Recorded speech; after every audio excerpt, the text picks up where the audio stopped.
Jace Peterson, joining us right now. Jace, I know not on the roster for this round, but still, you're around a team that's been the least likely, according to prognosticators, to be in this spot. How fun has it been, man?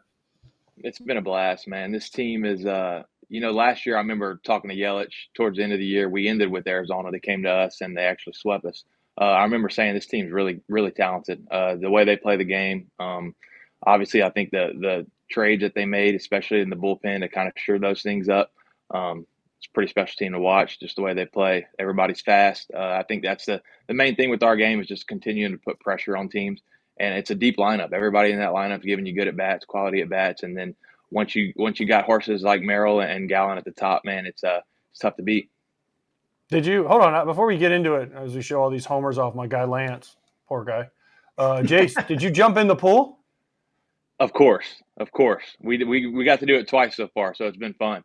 It's I need to make it a little bit deeper. We had a couple close calls. Some of the older coaches jumped in, and we were worried about them hitting their head on those steps. So it was close, but it's been a blast jumping in the pool. Did you cannonball, or what'd you do?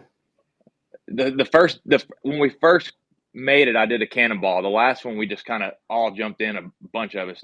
Just no belly flop. Next time we'll save that. Corbin right there, obviously doing his thing with the phone in his hand. It's pretty special. With the phone in his hand? How is that phone? How many guys lost phones, do you think?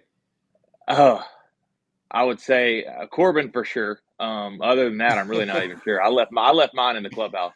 That's smart. Well, because you play a game, you go into the clubhouse, you have a few beverages, and then you start running out to the pool. You might forget that your phone is on you. Without a doubt. Or you just so rich you don't care. One of the two. That's smart. At least I taught Jay something to get rid of his phone before he jumps in a pool. I mean, taught him something back when he was a rookie. That's a flex. Are you rich enough, Jace, to jump in the pool with your phone? If you're in the big leagues, you're probably rich enough to jump in the pool with one phone, I would think. Okay. Especially nowadays. Minimum. So don't jump in with both? Don't do it more than once. Maybe once, twice a year. That's it. Not both phones. You got to get long-term deals, not just your 2-year deals. That's right. Corbin definitely can afford it. Corbin's no question. Yeah. No question. Is it okay if another team jumps in your pool? You don't want that happening. No, you don't. I'm saying, but though, if they do, is that bad? I mean, yeah, I would think that's probably not the best look. If I want another team and was against Arizona and clinch, I don't know if I'd be in the pool. But then again, I guess if there's some history there and other stuff has gone on behind the scenes, then maybe it's a way to get back at a team. But yeah, that's not for me. You're such a liar. You know, if you were on the Oakland A still and you guys somehow beat the Diamondbacks in like the World Series, you're asked to be the first one running down there jumping in the pool. Because I would have taught you that too. Possible. World Series possible. Will the Phillies do it? Yeah. Remember a couple years ago though, the Dodgers did it and there was a brouhaha. It was like, what are they doing? I know in 2014 with the Cardinals, we clinched in Arizona and the first thing they said was like, you guys do not go in that pool. They were like, do not. Who said that? The Cardinals, the Diamondbacks, the MLB, everybody. We were like, okay, we won't go in the pool. But that was like, listen, AJ? Yeah, I'm shocked. What? What's wrong with you? Wow, that was man, some people change, I guess. Good for you. Well, here's the thing though. I mean, think about it. Like, I didn't want to cause it. I was like the 27th guy on a 26-man roster, so I didn't want to cause too many problems. I can feel that. But this is what I kind of want to ask Jace. As a guy now, listen, you're a veteran. I mean, I can't believe I'm calling you that, but it's kind of funny. I know. But okay, I've been through it. In 2014, when I was with the Cardinals, we won the division. First round, we played the Dodgers. I wasn't on the roster. You get the phone call from Torey Lovello or Mike Hayes, and whoever called you. First of all, I know what I felt like. What was it like? And obviously it sucks, and I'm sorry to hear that. But then I was put on the roster for the LCS, so. What's your mindset like, and how does that phone call go? And if you don't want to tell us too much, I also get that. No, I mean, for me, it is what it is. I know I'm still a big part of this team, and I can still do my job to keep the boys ready. I'm here for the boys, and I'm here to win. So whatever I need to do, and as you both know, things in this game change quick. So for me, it's all about staying ready and doing what I can, preparing each day as if I was still playing and active. But for me, that's really my mindset. Just continue to be there for the boys, do what I can from the dugout, support them, be a good teammate, and try to get these wins here in Philly. It's going to be a fun series.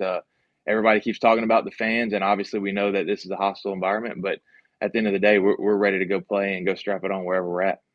Talk about what you actually need to do to stay ready, because I spent more playoffs not active than active, and people are like, well, you didn't do anything. And for me, I felt like I was doing so much all the time, because it's like you could get thrust into a game, somebody goes down tonight, and you're playing tomorrow night in Philly. Right. And you know what goes on in the clubhouse. There's a lot of stuff just morale-wise, just talking guys, boosting guys up, keeping guys in the fight. That kind of stuff behind scenes people don't really get to see. So that's something that is always fun for me. I enjoy that part of it, just continue to be there for my guys. But as far as preparation stuff, it's more cage work. You're continuing to hit, continue to see the velo machine, stuff like that. Obviously, you're out there doing your ground balls.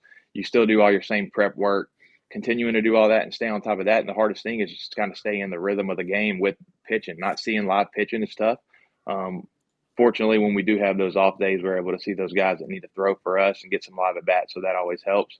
But my mindset is kind of right there, man. Just continue to do what I can to stay ready. And if something changes, then I'll be ready. Yeah. So you probably knew when you signed with the A's that you weren't making the playoffs. Not trying to throw shade on that, but there's leadership things that you brought to the team. Did the Diamondbacks reach out in the offseason? Like, did you have any idea like this would be a team that possibly could have signed you before? Or was it like when they traded for you, you were like, oh, okay. Yeah, we had some contact with them in the offseason via my agent. We had teams that were interested. They were one of them. But for me, the 2-year deal was a separator, obviously, over there in Oakland, which, I enjoyed my time there. I had a great group of guys, built some great relationships, and enjoyed it. But to be able for them to trade me over here to a contender and somebody that's done what this team's done and doing what this team's doing, it's been fun, and it's been a special second half for sure. While we're on that topic, just for a moment, because we were talking about it in the last seg, do you notice the batting eye any differently when you were in Houston? Did you have games, I'm sure, in Houston before you were traded over? We went there for one series this year when I was with them, and honestly, I didn't really notice a huge difference. But again, I've only went to Houston one other time before that, so I've been to Houston twice now, and I really didn't even notice a difference. So I really can't help you there. I was only able to make one trip there this year. That's fine. Could just be excuses at times, which are created, especially in the playoffs. I just don't know how. Like the Diamondbacks have 5 days off, and the Phillies are going to have 4 days off. Like who's going to complain more about days off? I mean, the Rangers won with 5 days off, and the Astros had 4 days, and the Rangers won. So now, Jace, I hope you guys didn't rest up too much for this series against Philly, because you got an extra day's rest. So I hope you guys didn't rest too much. We stayed on our kind of doing our same routines. We did a little inter squad on that first day, and then after that, we did our regular workout days where it's kind of ground balls, defense, get what you need, hitters get what you need, pitchers that need to throw, you can get some live at bats, and then DP. So, it is what it is. Whether you're rested up or not, you got to go strap it on and play these games and get these wins. So for us, we're not really looking into that at all. We're focused on just showing up no matter how much time we have off, or if we don't have any time off, we're ready to show up and strap it on and play. Yeah, so no excuses. So all these inter squads, and lives, did you hit any dingers against your teammates? No dingers. I had some barrels, but no dingers. There was a couple dingers. Pavin got him a dinger. Who else? Somebody else hit a dinger. I think Emmanuel got him a home run. So them two hit some homers. But it's a really good team, man. It's been fun and exciting. And I think people that haven't got to watch the Diamondbacks are going to kind of watch this series. And obviously, we know the Phillies are a really talented team. They're very similar as far as that. I feel like their bullpen's one of the best in the game. I think our bullpen's pretty underrated, and people are starting to figure out exactly what we got back there, especially on that back end. But obviously, they got Wheeler and Nola, and then we got Merrill, and we got Gallen. So I feel like pretty evenly matched there. We got some good pitchers going to go at it, and it's going to be an exciting series. And I think guys are going to get to kind of see this Diamondback lineup kind of really, really sneaky lineup, man. A lot of guys, I don't even know if it's sneaky, a lot of guys who are really talented, good at bats. We could pop you for some homers, and we can hit some extra base hits, and we run the bases better than anyone. So it's going to be an exciting series. I know that we're locked into your own series in the NLDS, but you smartly kept your phone, so you probably were able to at least catch a highlight of Bryce Harper hitting a couple homers and staring down Orlando Arcia. What did you think of that on the field? And if you think it's good for the game because it brings attention and storylines, and how that spilled into the Braves saying that Arcia yelling out something that wasn't a personal attack or anything, kind of just fun trash talk, turned into a conversation about media access in the clubhouse. Yeah, to be honest, I really wasn't too worried about any of that. Really wasn't focused on any of that. But I know those guys sitting next to you, they know what goes on in clubhouses, and they hear there's stuff that's trash talk said all the time. And I think it's unfortunate for all of them involved. I don't think it was probably meant as a joke, just like most things are. But media gets things, and things get sent out, and things get taken out of context. But it is what it is, and however Bryce wanted to handle it and Arcia wanted to handle it, that's on them. That ain't my business. But I didn't really pay any attention to it. But I know that there's things said in the clubhouse all the time that people could take out of context. That wasn't out of context, Jace. Come on, man. You've been around long enough. How many times have we said dumb shit? And you're just like, exactly. Right? Exactly. And the media hears it, and it's like, why they don't need to, listen, it's their job to report it, but at the same time, it's like, it's all in fun. It wasn't like, that's the point. I know, it is in fun. I know, but right. And there's a billion people in there at that time. I know. How many times, think about Kratz and Jace, have you, like, the media's been in there? Well, first of all, Jace, like, they come in and say, okay, the media's coming in 2 minutes. Everybody get their clothes on, put pants on, put a shirt on, make sure you're presentable. They're going to be in here for 20 minutes. All right, go. And then everyone's like looking at the clock, like, okay, when is this 20 minutes up? Half the dudes disappear. Yeah, half the dudes go to to the trainer's room. Scatter. If someone's in there, then you're like, attaboy, Harper. Like, okay. And everyone's like, yeah. Like, but it just is such not a big deal that. It's a big deal, though, in my mind, Jace, for some people on Atlanta's side, which obviously, they weren't in a good spot in the series, to be like, you shouldn't report anything that's said during those 20 minutes unless the microphone's in my face. We know that that's not the case. If there was a fist fight, right behind me while I was doing an interview, do you think no one would talk about it? Like, can't say anything. We didn't have the mic in their face. That's not how it works. No, I hear you. And you know what? I think the media has a really special job, and for the most part, they do a really, really good job. From me, my personal opinion, I think they spend a little bit too much time hanging out in the clubhouse as opposed to actually interviewing people. I wish that time could be cut down a little bit, and I think that would prevent things like this.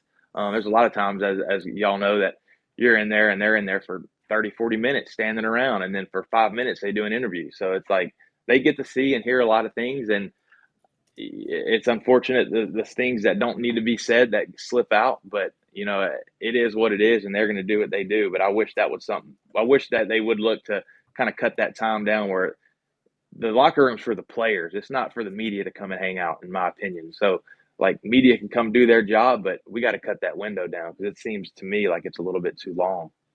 You think that caused Harper to hit those homers? Listen, Bryce is a special player, man. He's been in this game for a long time, one of the best in the game. And I think anytime you give a player like that a little bit of motivation and a little bit of fire, that what's the old saying? You mess with the bull, you get the horn. So I feel like that kind of one of those situations where it kind of fired him up a little bit, and then he popped a couple.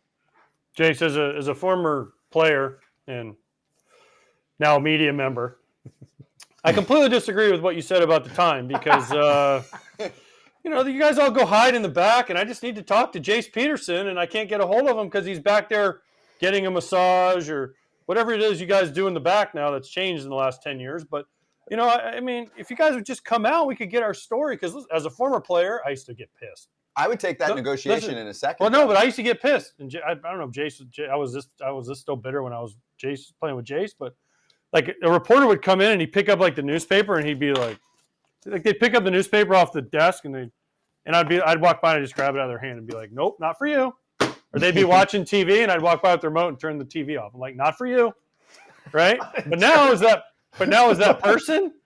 I'm like so the other day, Jace, Wainwright was with us, and he was talking to Verlander in Houston, and he goes and sits on the couch, and afterwards I'm like, hey man, like we don't do that, right? Like he's like, but Justin asked me. I'm like, yeah, but still, I would have been like, yeah, no, like, sorry.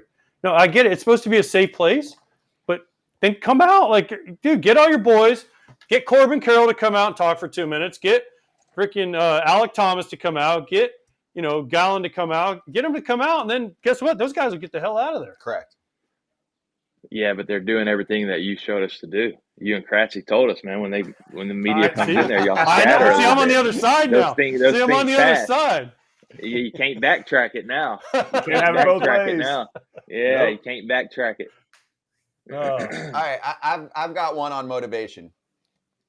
How dumb were the Seattle Mariners to trade Paul Sewald to you guys? Because not only is he closing games for you guys, he lengthens out your bullpen. I mean, I talked about that one a lot when it occurred. It's not why the Mariners didn't make it as far as they did. There's other reasons there, of course. But for me, I just thought that trade at the time was shocking, frankly, for a guy that's not even a free agent after this season, for the Diamondbacks to pick him up. Yeah, I have no idea why Seattle would do it, but I do know I am glad the Diamondbacks made that trade. It's a great move by Mike and everyone else involved to go and get a guy like that. Obviously, we have Kinkle there, and he's coming in that 8th inning, and he's throwing multiple if we need, and he's pretty special. His slider's pretty almost unhittable, and then to have Sewald in the back just really did lengthen it out, and he's a special guy. He's a guy who's done it for a long time. He's a guy that when he's got the ball in his hand, you got a good chance that that you're probably going to win this game. And he goes out there and competes every single day. He prepares every single day. He's a professional. He's a guy that just kind of leads by the way he shows up and his presence. So he's a special guy to have, and we're happy to have him. What does the celebration look like when the Diamondbacks win this series? Is it going to be crazy? A lot of champagne, a lot of cold beer. I think this will be the best one yet. We win this series, it'll be a really good celebration. We've had a couple so far, and I would say they're pretty good ones, but I think this one will top them all. Right now, we're focused on today and winning today, and when that celebration comes, I'll definitely let you know and get back to you. Hey, they only get better each time, okay? Every step, they get a little bit sweeter. And the last one is the best, right? So you got 2 more to go. All right, Sewald does a mean cannonball. Did you teach him that? But first of all, when he got traded, we had him on here. He said you went up to him and told him he was tipping. So you sold the whole league out? Is that how you go now, Jace? You sell out the whole league? Hey, I ride with who I'm riding with. And he's on this team, so I'm riding with him. So whoever on this team, I'm riding with him. And, we had a little something on him and kind of told him, and he's been able to kind of control that and fix it. And I told Paul, you're good enough. You can do this and this, and let him know it's coming and throw it by people. So, I mean, he's a different cat. And whenever he throws the ball, he's got something else on it. Was he appreciative, though, when you went up to him? And was he like, damn, no wonder them Oakland A's I couldn't get out? For sure. I think he had no idea. And kind of once I showed it to him and went over it with him, he was able to kind of see it and fix it. So he was definitely appreciative. So now the A's are all calling you like, you son of a bitch. I don't think they're too worried about it. I know. Hey, it is what it is. Maybe the Dodgers, Maybe the Dodgers. The Brewers were pissed. The Brewers like, Jace, you were a Brewer. Now you're. Wouldn't you guys do the same? Of course I do the same. Oh my gosh! Of course, I always do. $1,000,000%. They're riding with whoever's on their team too. That's how we get down. Shoot, I told Yarborough. Yarborough was on this show. I told him he was tipping in whatever year that was when Gardy had him in the playoffs. He's like, no way, dude. I'll tell. Shoot. Don't let me find a tip.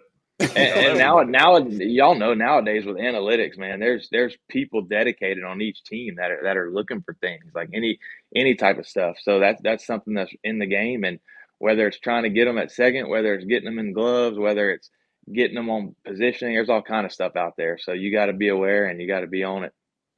And Jace, last one from me on your boy Zach Gallen. The Philly crowd is really intense and cool, and I think gives them more of a home field advantage than most teams have had in the postseason in a while.